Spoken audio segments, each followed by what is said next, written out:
Dios. Bueno, vamos a estar hablando acerca de la oración, ya que estamos en una reunión de oración, la importancia que tiene la oración, ¿sí?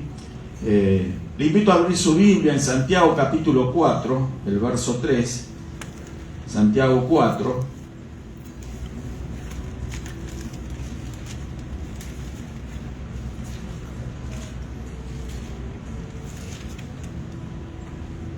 ¿Sí? ¿Lo encontramos? Santiago 4, capítulo 4, el verso 3. Vamos a dar lectura a este verso en el nombre de nuestro Señor Jesucristo, y dice así: pedís y no recibís, porque pedís mal, para gastar en vuestros deleites. Voy a volver a repetir la frase, la primera oración, que dice: pedís y no recibís porque pedís mal, ¿sí? Bueno, ahí encontramos, ¿verdad?, lo que Santiago, inspirado por el Espíritu Santo, deja aquí revelado. Digo que deja revelado porque nos abre el campo para nosotros poder expandir nuestro conocimiento y también la mejor manera para orar y pedir bien, porque aquí nos habla precisamente de la oración. Normalmente con nosotros, a través de la oración, es que pedimos y recibimos. Amén. ¿Por qué digo pedimos y recibimos? Porque cuando alguien pide algo, tiene que pedir de acuerdo a la voluntad de Dios. Ahí está el secreto de la oración. Muchas personas no reciben lo que piden porque no están pidiendo de acuerdo a la voluntad de Dios. Si uno descubre cuál es la voluntad de Dios para recibir algo, entonces lo va a obtener. Porque automáticamente que usted lo pide y está esa petición de acuerdo a la voluntad de Dios, usted lo va a recibir porque usted lo pidió con fe. La fe es el instrumento que Dios nos ha dado a nosotros para poder recibir todo lo que Él ya ha preparado para nosotros. Debemos de recordar que todas las cosas que nosotros necesitamos ya están provistas por Dios. Dios, como ya en otras ocasiones les comenté, ya Él proveyó todo para nosotros. Cada necesidad que nosotros tenemos ha sido provista por el Señor. Desde el día que hemos sido engendrados, ¿verdad?, en el vientre de nuestra madre, Dios ha estado ocupado de alguna manera hacer saber a los nuestros, a los que oraban por nosotros, de que todas las cosas que nosotros necesitamos están allí provistas. Estoy hablando de personas creyentes, porque el que no es creyente obviamente no tiene la fe para pedir algo y mucho menos para conocer cuál es la voluntad de Dios. Por eso tenemos que orar por todas las personas para que puedan aprender a conocer a Dios y también conocer qué es lo que es la voluntad de Él para con sus vidas. Dios tiene un plan, un propósito con cada uno de nosotros, y dentro de ese plan es el proveernos todas las cosas que nosotros necesitamos. Vamos a hablar de algunas cosas que nos impiden también de recibir, ¿verdad?, las bendiciones de Dios. El primer punto, no sé si se alcanza a leer desde allí. Si alguno lo puede leer, ayúdenme a ver qué dice. El perdón de los enemigos. El perdón de los enemigos. O estaría mejor dicho, el perdón a los enemigos, ¿sí? Vamos a leer un verso, Marcos 11, 24. Marcos 11, 24. Es más, si usted quiere ayudarnos a ganar tiempo, puede ir buscando los demás versos que lo acompañan a este verso de Marcos 11, 24. Y así vamos más rápido. Marcos 11, 24 nos dice: por tanto os digo, todo lo que pidiereis orando, creed que lo recibiréis y os vendrá. Amén. Esta era la palabra, la enseñanza del Señor Jesús a sus discípulos, diciéndoles, lo repito, todo lo que pidiereis orando, fíjese que no es una mera petición a la cual se está refiriendo el Señor Jesús, sino una petición dentro de la oración. Amén. O sea, usted le puede pedir algo al vecino, puede pedirle algo al compañero de trabajo, a otra persona, puede pedir algo al gobierno, puede pedir algo a la policía, puede pedir algo en la escuela de sus niños, pero no se trata de pedir por pedir, sino pedir orando. Y obviamente, cuando nosotros pedimos orando, nos dirigimos a Dios. Amén. Amén. Y el Señor Jesús dice, porque todo lo que pidiereis orando, creed que lo recibiréis. Creed que lo recibiréis. Ahí está el principio de la fe. Cuando oramos, tenemos que tener una fe completa de que tenemos eso por lo cual oramos. No dudamos en nuestro corazón. Y como no dudamos, lo podemos declarar, lo podemos hablar, como momentos antes estábamos conversando de eso y platicando acerca de la importancia de verbalizar nuestro deseo, nuestra petición, hacerlo en voz alta. Entonces, cuando usted tiene fe, está creyendo realmente que Dios ya se lo proveyó, porque no es que usted está pensando que Dios le va a proveer algo en el futuro. Dios ya se lo proveyó. Esa es la verdadera fe. Amén. Entonces, el Señor fue claro, ¿verdad?, en decir, todo lo que pidierais orando, creed que lo recibiréis. O sea, en otras palabras, no debemos de tener duda, porque estamos pidiendo precisamente dentro de la oración y conociendo que eso que estamos pidiendo está dentro del plan y la voluntad de Dios. Porque si no está dentro del plan, no está de acuerdo a la voluntad de Dios, es inútil que pidamos algo que Dios no ha establecido darnos. Estoy explicando, hermano. Por ejemplo, si usted le pide a Dios por tener una casa con 10 cuartos,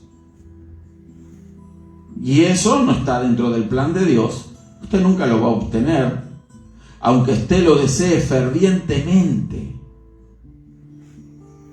Aunque esté usted día y noche pidiendo por esa casa de 10 cuartos. Pero como no está dentro de la voluntad de Dios, nunca lo va a recibir. Ahora, si Dios preparó para usted una casa de 4 cuartos, estoy dando un ejemplo, ¿verdad? Es una ilustración. Entonces, usted va a conocer cuál es la voluntad de Dios si usted reúne las condiciones para que Dios le muestre cuál es su voluntad. ¿Usted qué va a hacer? Va a orar, va a estar en la presencia del Señor y entonces Dios le va a revelar a usted qué tipo de casa es la que preparó para usted.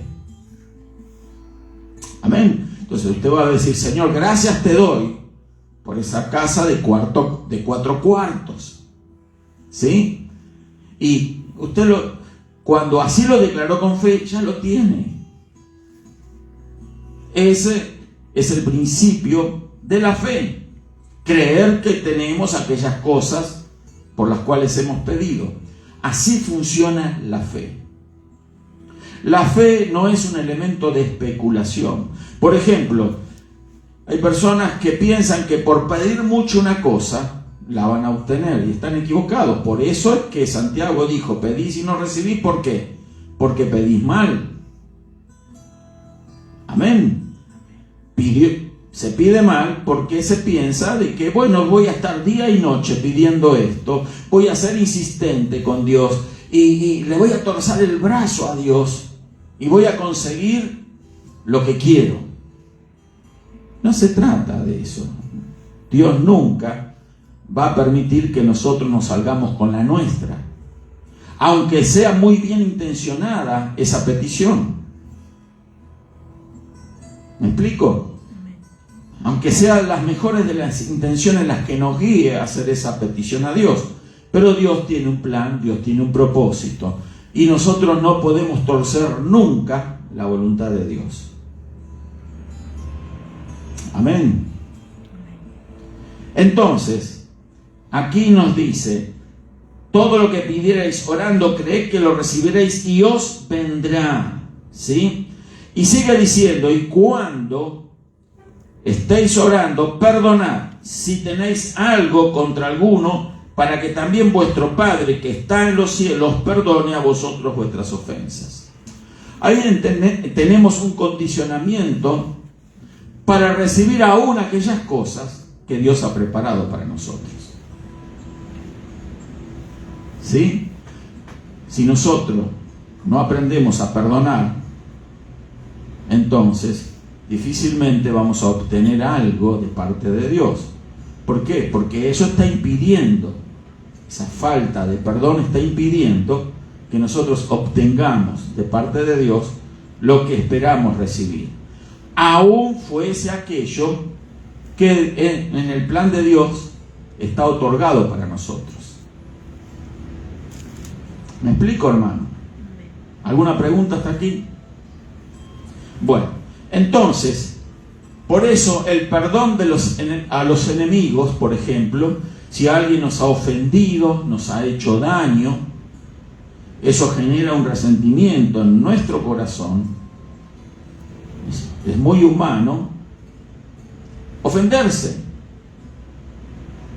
Es humano. Pero ahí está el secreto de la victoria del cristiano. Porque el cristiano tiene que tener la fe para considerarse muerto a las circunstancias o cosas o palabras que nos puedan herir. Porque a un muerto ya no se le puede herir. A un muerto no se le puede causar dolor. A un muerto ya no hay nada que se le pueda, que le pueda ofender. Cuando nosotros tenemos la fe que estamos muertos juntamente con Cristo, nada nos va a afectar de estas cosas. Y va a ser muy fácil perdonar las ofensas a aquellos que alguna vez intentaron lastimarnos. ¿Me explico? El cristiano, el verdadero cristiano, es una persona que puede considerarse muerta. ¿Muerta a qué? A la vida natural. ¿Qué digo con la vida natural? A la vida que hemos vivido cuando estábamos sin Dios y sin esperanza, en donde todas las cosas nos ofendían. Pero ahora nosotros creímos en que Jesús, nos identificamos con su muerte y nos hicimos uno con Él, y creemos que Él pagó por nuestros pecados. Entonces, Él perdonó nuestras ofensas. Dios perdonó nuestras ofensas. ¿Por qué? Porque Jesús pagó el precio por nosotros. Pero si Jesús pagó el precio por nosotros fue porque Él murió en nuestro lugar.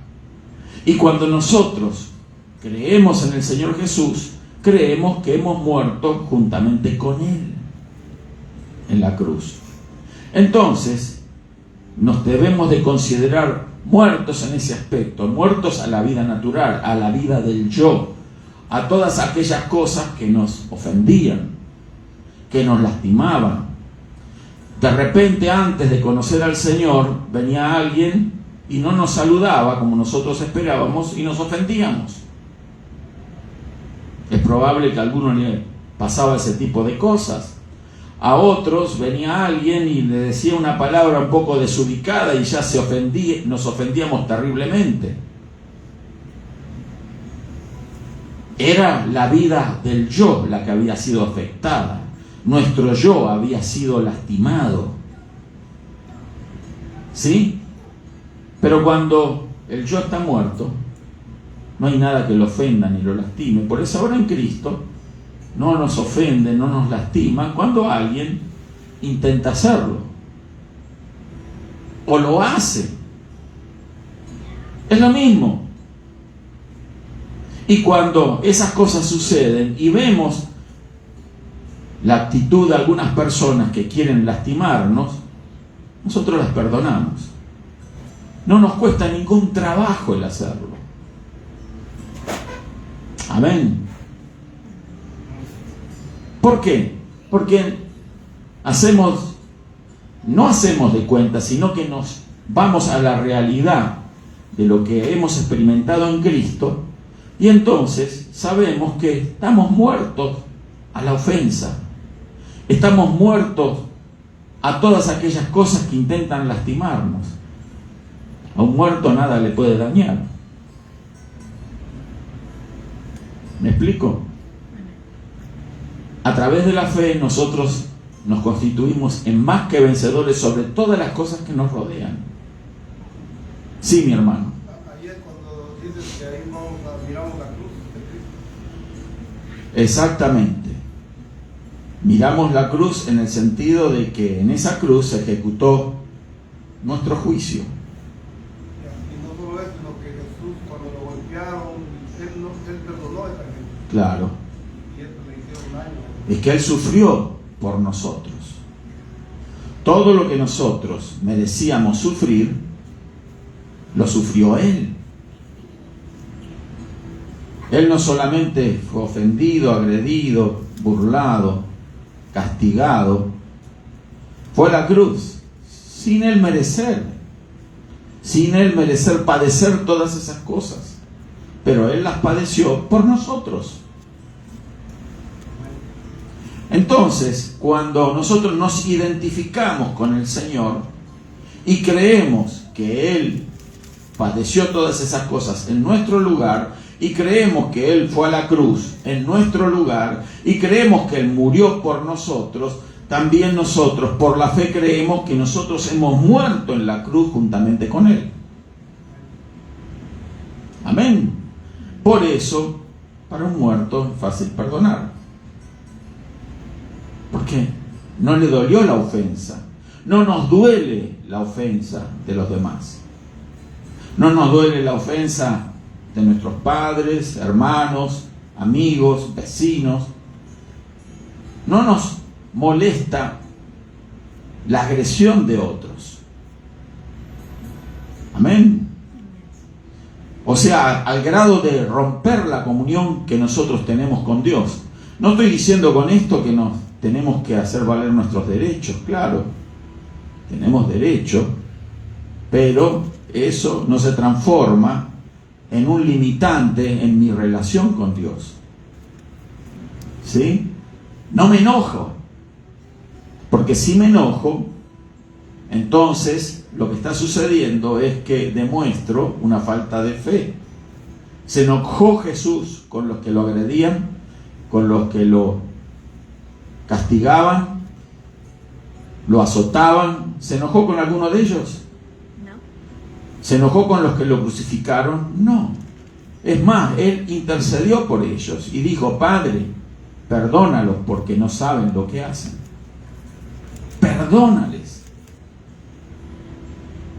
O sea, que en Jesús tenemos el ejemplo de alguien totalmente sano en su alma, puro, que Él no necesitaba morir por ningún pecado porque no tenía, y ahí estaba el secreto de la vida triunfante del Señor Jesús. Jesús no sufrió esas ofensas en el sentido de que lo enojaran, porque lo que nos hace a nosotros sufrir por las ofensas de los demás es nuestra naturaleza caída. ¿Caída por qué, pastor? Por el pecado. El pecado que nosotros cometemos, con seguridad, ofende a alguien. En primer lugar, el pecado ofende ¿a quién? A Dios. Porque Dios es un Dios santo, y nosotros, con nuestros pecados, lo que causamos es una ruptura en la relación con Dios. Segundo lugar, ofendemos la ley de Dios, que ha sido establecida para regular realmente nuestras vidas. Sin ley no hay orden. Entonces, la ley nos muestra el carácter genuino de Dios. Dios es un Dios santo. Y la ley, el apóstol Pablo nos dice que es justa, santa y buena. Amén. Por eso nosotros estamos protegidos por la gracia de Dios, en el sentido de que cuando Jesús murió por nosotros, Él cumplió la ley y pagó la demanda de esa ley que nos condenaba. Porque si la condena sobre nosotros estaba, porque todos pecamos y merecemos, desde ese punto de vista, la condenación. Pero como Dios tuvo misericordia, envió a Jesús, su Hijo, para morir por nosotros, entonces todos aquellos que creen en eso son salvos de la justa demanda de la ley de Dios. ¿Me explico? La ley te condena, Jesús te salva. Pero no nos salva Jesús porque se hace la vista gorda al pecado. No sé si me explico con esto de la vista gorda, o que se ignora el pecado. La ley nos salva en el sentido, Jesús nos salva y hace la vista gorda o se ignora nuestro pecado en el sentido de que Él pagó por nuestros pecados. ¿Sí? Jesús pagó, sufrió. No es que Él dijo, ok, cometiste un pecado, bueno, tranquilo, sigue caminando, ya yo te perdono. No, no es así. Yo te perdono porque ya pagué por tu pecado. Él pagó por nuestros pecados. Él murió en nuestro lugar. Amén. Entonces, nosotros tenemos que perdonar a nuestros ofensores, así como Él nos perdonó a nosotros, el Señor. Tenemos que aprender a perdonar a los que nos lastiman. ¿Cuándo se hace difícil perdonar? Cuando estamos vivos al yo, o nuestro yo está ahí vigente todavía. Cuando queremos que nuestras razones sean oídas, respetadas, valoradas. Y nosotros ahora solamente buscamos que una sola razón sea la valorada, la oída y la respetada. La razón del Señor. Y la razón del Señor es que Él ya pagó por nuestros pecados, que dio su vida en nuestro lugar. Con eso nos basta, porque cuando nosotros sabemos que Él pagó en nuestro lugar, ya nos damos por satisfechos. Si alguien nos ofende, de alguna forma, nosotros tampoco esperamos que nos vengan a pedir perdón. No deberíamos esperarlo. ¿Un muerto espera que alguien le pida perdón? Antes de morir. La muerte de la que estamos refiriéndonos es una muerte espiritual, al yo. ¿Sí? Entonces, quiere decir esto que nosotros tenemos que aprender a perdonar, porque si no, las cosas que Dios preparó para nosotros nos va a costar recibirlas hasta que no aprendamos esto, que es perdonar. Perdonar aunque nos pidan o no perdón. No, yo voy a perdonar, pero si me viene a pedir perdón. Yo tengo que perdonar igual. Jesús perdonó y esperó que alguien le vaya a pedir perdón. Nadie. ¿Sí? Sin embargo, nosotros tenemos que actuar como actuó Jesús en ese aspecto. Y ahí vamos a comenzar a vivir la vida victoriosa del cristiano. Vivir como Cristo quiere que vivamos. Que para nosotros poder obtener la bendición de Dios, que sería la respuesta a nuestra petición, recibir aquello que Dios ya planeó darnos, entonces tenemos que perdonar. Amén. Vamos a leer otro verso. ¿Quién encontró Colosenses 3:13? A ver, ¿qué nos dice? soportándoos unos a otros y perdonándoos unos a otros. Si alguno tuviera queja contra otro, de la manera que Cristo os perdonó, así también hacedlo vosotros. Perdonándoos unos a los otros, soportándoos unos a los otros. Qué difícil, pastor, es eso. ¿Para quién es difícil? Para el que está vivo a la carne. Porque en nuestra carne es muy fácil ofendernos, enojarnos. Y de eso se trata el secreto de la victoria del cristiano. De que está muerto. Muerto a la carne. Amén. Entonces, podemos perdonarnos unos a los otros. Porque errores cometemos todos. A lo mejor yo un día no me doy cuenta y no lo saludo a usted. Pero cuando la carne está viva en alguno de nosotros, entonces va a decir, el pastor no me saludó, no me tiene en cuenta, no me quiere, no me llamó. ¿Sabe la cantidad de gente que yo conozco? ¿Y por qué no me llamó?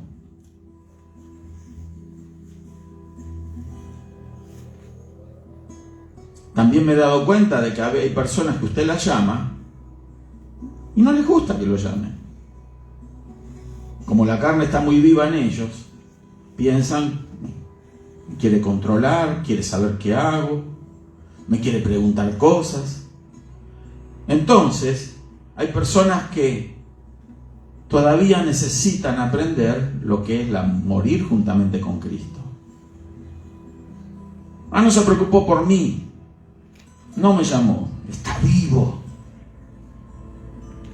Está vivo a la carne, en la carne.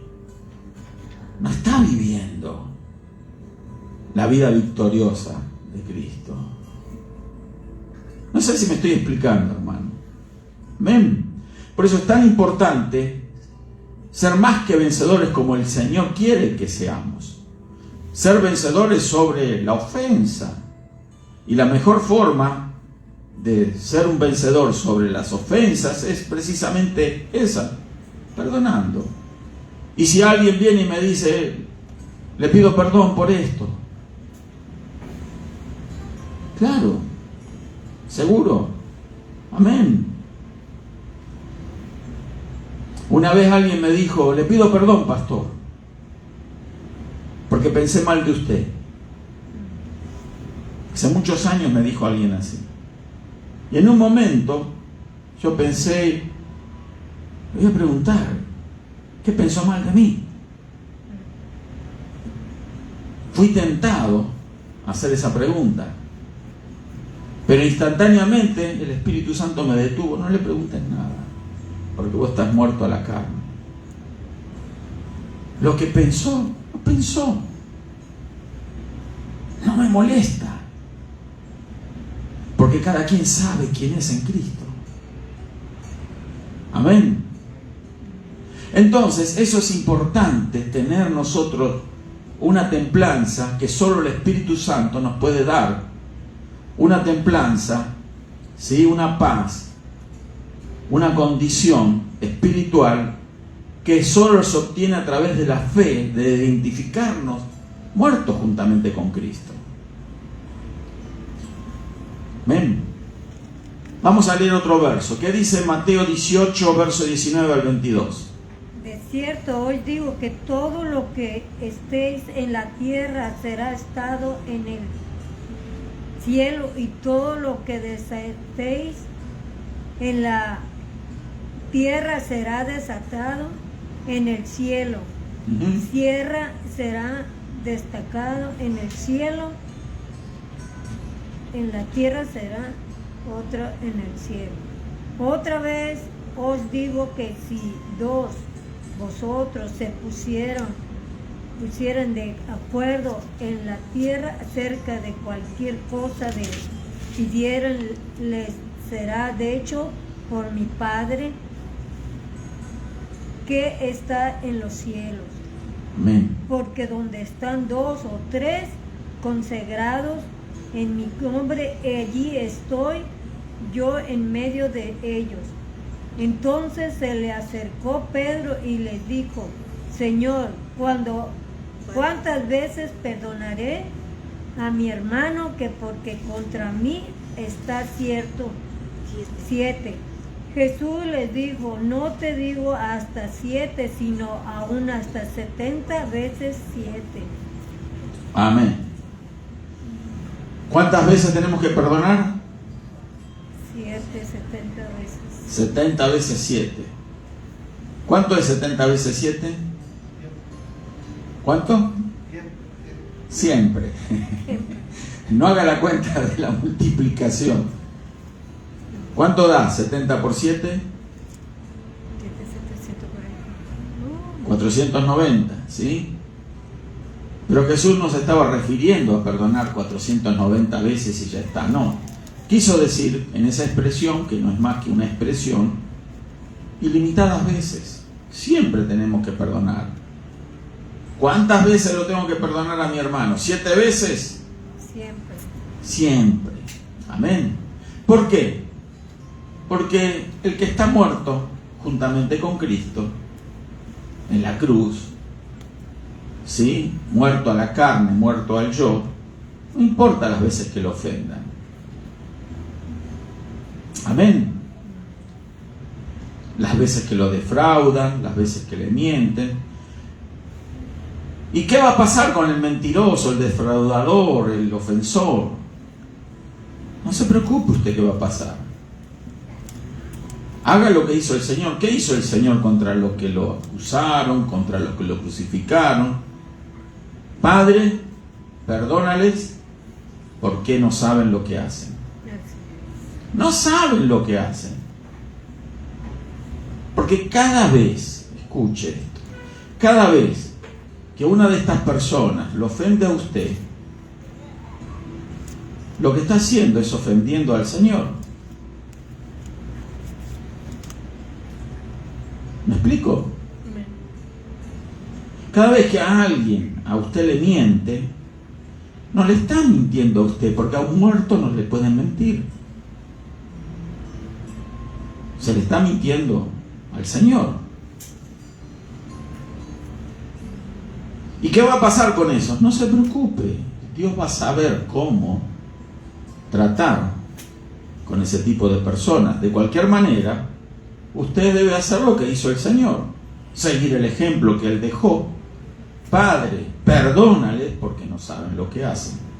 Porque si supieran lo que hacen, no lo harían. Porque si supieran lo que hacen, sabrían que están ofendiendo directamente a Dios. Y horrenda cosa, dice la Biblia, es caer en manos de Dios vivo. Amén. O sea, que el que se mete con un cristiano para ofenderle, lastimarle, se está metiendo con Dios. No sabe lo que hace. ¿Quién es alguien que se metió con Dios sin saber lo que estaba haciendo? El diablo. Probablemente él nunca imaginó cuál iba a ser la consecuencia de su rebelión. Se rebeló contra Dios y mire lo que sucedió. Se transformó en ¿qué? Satanás, contradictor, rebelde. Esa es la consecuencia de rebelarse contra Dios. Entonces, las personas que ofenden a otros, que ofenden a un creyente en especial manera, lo que están haciendo es eso. Se están poniendo como diablos en esa posición, enemigos de Dios, porque el diablo es el enemigo de Dios. ¿Me explico, hermano? Y usted quizás piense y dice, bueno, pero una ofensa pequeña. Nunca se intente ofender a Dios en una gran o pequeña manera, porque horrenda cosa es caer en manos del Dios vivo. Amén.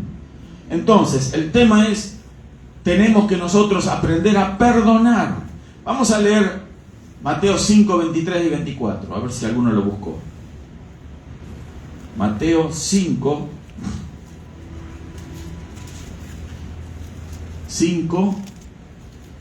23 y 24. Por tanto, si traes tu ofrendas al altar y allí te acuerdas de que tu hermano tiene algo en contra de ti, deja allí tu ofrenda delante de él, altar, y anda, reconcíliate primero con tu hermano y entonces ven a presenta tu ofrenda. Amén. Gracias, hermano. Ahí vemos qué es lo que tenemos que hacer. ¿Por qué? Porque aún nuestra ofrenda no va a ser bien vista por Dios si nosotros guardamos rencor, odio, amargura. ¿Por qué? Porque alguien nos ofendió. ¿Te acuerdas de que tu hermano tiene algo contra ti? No está diciendo, ¿te acuerdas de que tú le faltaste a tu hermano? Que sería mucho más grave. ¿Te acuerdas de que hay alguien que tiene algo contra ti? Arregla esa situación. Amén. Arregla ese problema y entonces tu ofrenda va a ser recibida por el Señor. Deja allí tu ofrenda delante del altar y anda. Reconcíliate primero con tu hermano y entonces ven y presentas tu ofrenda. Una vez que tú te reconcilias, una vez que el perdón ha mediado, entonces tu ofrenda va a ser aceptada por el Señor. No importa el valor de la ofrenda. A Dios no le interesa el valor de nuestra ofrenda. ¿Necesita Dios del valor de las ofrendas que le damos? No. Si Él es dueño del oro y de la plata. Y entonces, pastor, ¿por qué traemos ofrendas al Señor? Porque la ofrenda es algo que nos permite expresar fe. Yo ofrendo al Señor porque tengo fe. El que no tiene fe no va a ofrendar. Como el que no tiene fe tampoco va a orar. Yo dudo que ore el que no ha aprendido a ofrendar. ¿Quién es el que va a orar? El que es consecuente con Dios en todas las cosas. Y alguien ora porque tiene fe. Porque si ora sin fe, ¿para qué sirve? Y si ofrenda sin fe, ¿para qué sirve? Y si ofrenda sin perdonar, ¿para qué sirve? Si a Dios solamente le sirve lo que se origina de la fe. Por eso la ofrenda de la viuda era 2 blancas. Pero ella dijo al Señor que había puesto más que todos. ¿Por qué? Porque al Señor no mide por el monto o el valor de la ofrenda. Él mide el grado de fe que acompaña esa ofrenda. Amén. Entonces, ¿qué quiere decir esto? Que tengo que aprender a ofrendar y dar con un corazón generoso, sabiendo de que no hay nada que se interpone para que el Señor reciba mi ofrenda. Y la falta de perdón es una de las cosas que nos alejan de la bendición de Dios, de la respuesta divina. Amén. Vamos a seguir uno más. La confesión. Daniel 9, 4 al 8. Libro del profeta Daniel.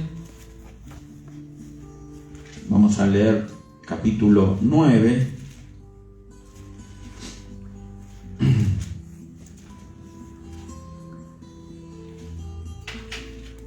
Dice el verso 4: y oré a Jehová mi Dios, e hice confesión, diciendo: ahora, Señor, Dios grande, digno de ser temido, que guardas el pacto y la misericordia con los que te aman y guardan tus mandamientos. El verso 5 dice: hemos pecado, hemos cometido iniquidad, hemos hecho impíamente, hemos sido rebeldes y nos hemos apartado de tus mandamientos y de tus ordenanzas. No hemos obedecido a tus siervos los profetas, que en tu nombre hablaron a nuestros reyes y a nuestros príncipes, a nuestros padres y a todo el pueblo de la tierra. Tuya es, Señor, la justicia y nuestra la confusión de rostro, como en el día de hoy. Lleva todo hombre de Judá y los moradores de Jerusalén y todo Israel, los de cerca y los de lejos, en todas las tierras a donde los has echado, a causa de su rebelión con que se rebelaron contra ti. Y el 8: oh Jehová, nuestra es la confusión de rostro de nuestros reyes, de nuestros príncipes, de nuestros padres, porque contra ti pecamos. Hasta aquí.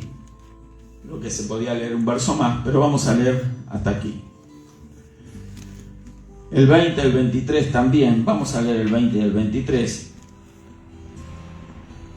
Dice el 20 de este mismo capítulo de Daniel, capítulo 9: aún estaba hablando y orando y confesando mi pecado y el pecado de mi pueblo Israel, y derramaba mi ruego delante de Jehová mi Dios por el monte santo de mi Dios. ¿Sí? Ahí lo vemos a Daniel entonces orando y confesando el pecado. ¿A quién le tenemos que confesar nuestros pecados? A Dios. Por eso la confesión es algo importante en la vida del creyente, porque la confesión es una muestra de arrepentimiento. Arrepentíos y convertíos. El arrepentimiento es algo que nos lleva o nos permite ejercer fe en la promesa de Dios. Sabemos que ofendimos a Dios en algún área en nuestra vida, y el arrepentimiento es el deseo de apartarnos del mal, apartarnos del pecado y decir: bueno, hasta aquí llegó esa vida de pecado, me arrepiento de haber vivido todo eso que ofendía a Dios. Eso es arrepentimiento. Dolor por el pecado que cometimos. Dolor por haber vivido lejos de Dios, separados de Dios, por haber ofendido la ley de Dios. Dolor, ¿por qué? Porque ese pecado fue el que crucificó a nuestro Señor. Porque Él murió por nuestros pecados. ¿Cómo nosotros vamos a seguir acariciando el pecado que causó o llevó al Señor a morir por nosotros? Y esa es la experiencia de algunos creyentes que creen que ya las cosas están arregladas por haber recibido solamente al Señor en su corazón, pero no muestran frutos dignos en su vida de arrepentimiento. Siguen actuando de la misma manera que lo hacían antes, siguen mintiendo, siguen robando, ofendiendo, rebelándose. ¿Me explico? Entonces, de esa manera no se puede agradar a Dios. De esa manera se invalida lo que el Señor hizo por nosotros. No porque quede invalidado lo que Él hizo en la cruz, sino que queda invalidada la aplicación en nuestra vida de eso que el Señor hizo a nuestro favor. Por eso el arrepentimiento es algo que acompaña la verdadera fe. Es más, la fe provoca el arrepentimiento. Nadie se puede arrepentir verdaderamente de parte de Dios si no es porque no ha recibido la fe de Dios. ¿Recuerdan a Judas? Él se arrepintió de haber vendido al Señor o entregado al Señor por las 30 piezas de plata. ¿Y qué hizo cuando se arrepintió? Fue y se ahorcó. Ese arrepentimiento no era un arrepentimiento de Dios. Ese es el arrepentimiento humano, el arrepentimiento el cual el diablo saca provecho para conseguir lo que él quería de Judas, destruirlo. Y lo hizo.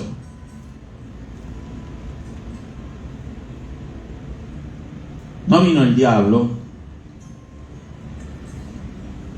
a matarlo, a destruirlo directamente. Él mismo se ahorcó, Judas mismo. ¿Me explico? ¿Qué le impulsó? Un arrepentimiento que no era de Dios.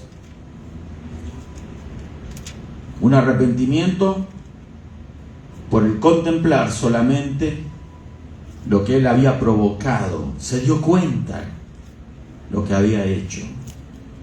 Y le pesó de tal manera en su corazón que dijo: no quiero vivir más.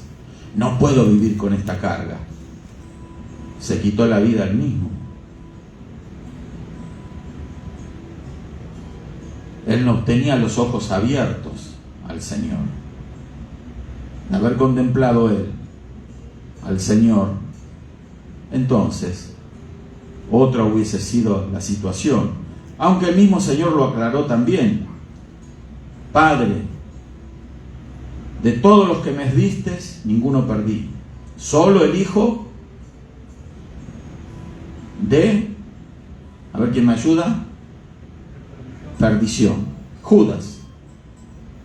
Jesús perdió uno solo, que era necesario que a alguien le entregara. Amén. Entonces, nosotros tenemos que perdonar. Nosotros tenemos que confesar nuestras ofensas, nuestros pecados.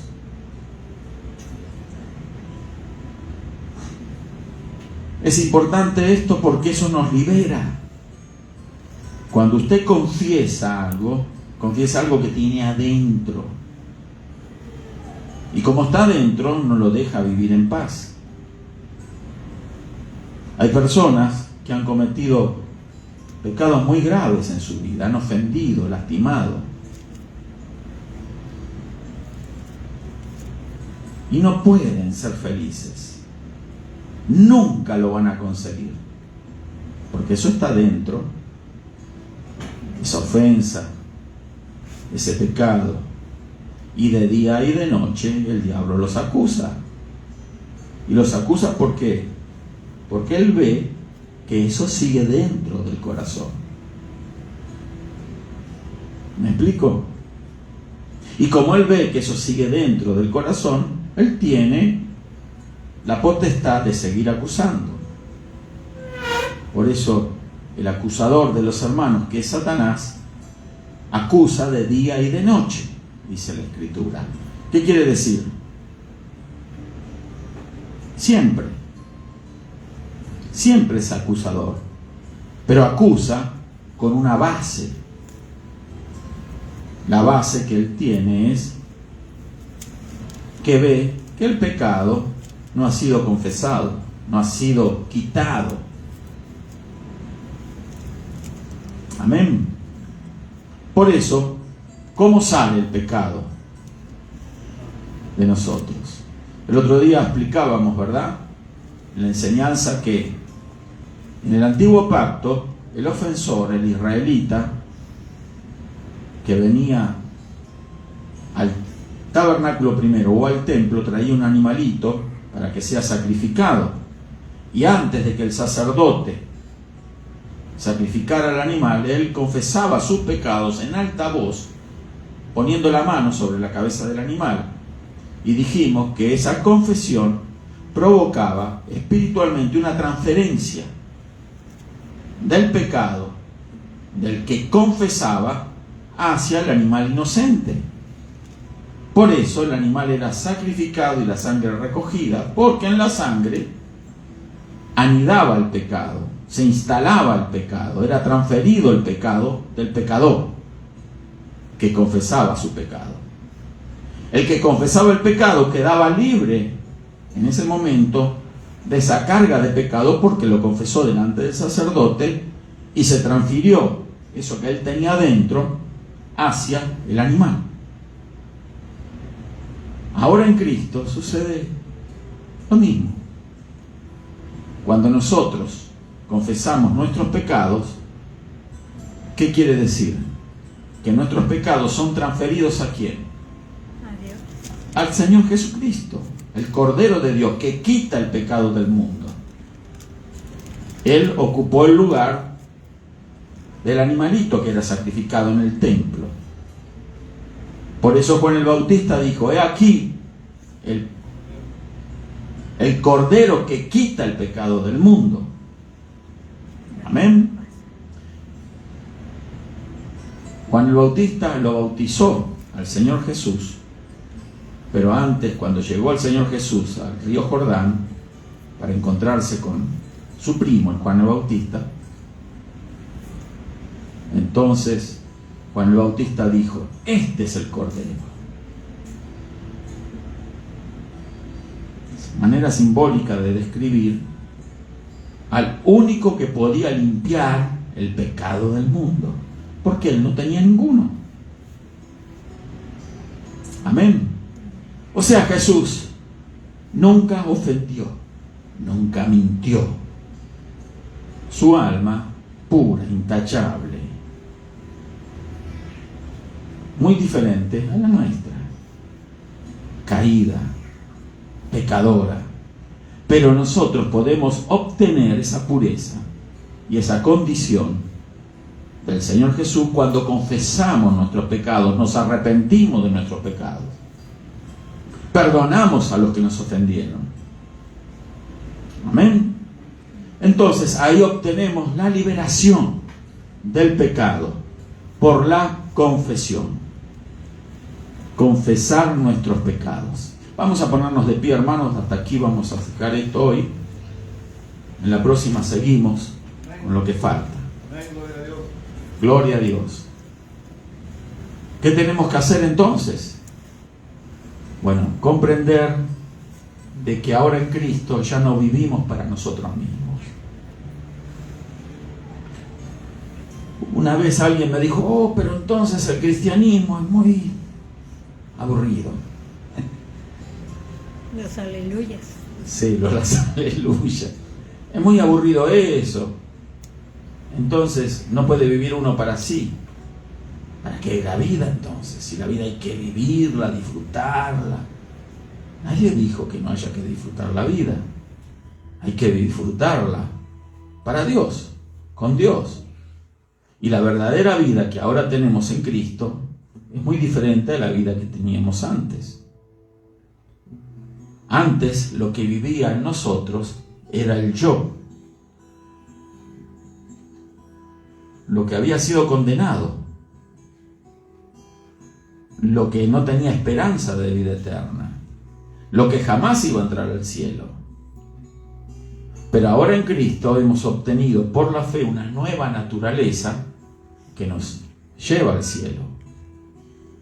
Porque al cielo no va a entrar el pecado, no va a entrar la mentira, no va a entrar el engaño, no va a entrar la maldad. Imagínese usted un mentiroso en el cielo. No. Imposible. ¿A quién le va a mentir?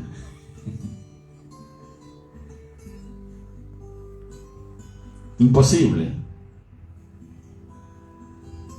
Una persona dañina en el cielo se sentiría muy mal. No habría... Esto que estoy hablando es una cosa que no va a suceder, pero imagínenlo esa situación. En el cielo no va a entrar ninguna cosa inmunda, dice la Biblia, ninguna cosa dañina, ninguna cosa mala. No va a entrar la mentira, porque ¿quién es el padre de mentira? Satanás. Satanás no tiene lugar en el cielo. Ya hay un lugar preparado para él y para todos sus seguidores. El infierno. La Biblia habla del lago de fuego, que está preparado para Satanás, sus ángeles, ángeles caídos, demonios, y todos sus seguidores.